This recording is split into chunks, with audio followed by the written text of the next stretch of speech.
Idol ko! Star player ko! Ba, kuya? Paano masabi? 3, 2, 1. Pwede ba ilayo mo sa akin to? Ayoko makita ito. Maita ulo ko. Oh, no!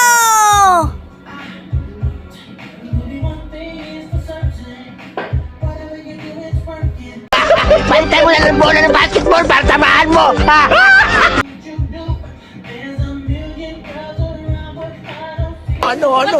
Ano ang senyo? Natamimi kayo, ano?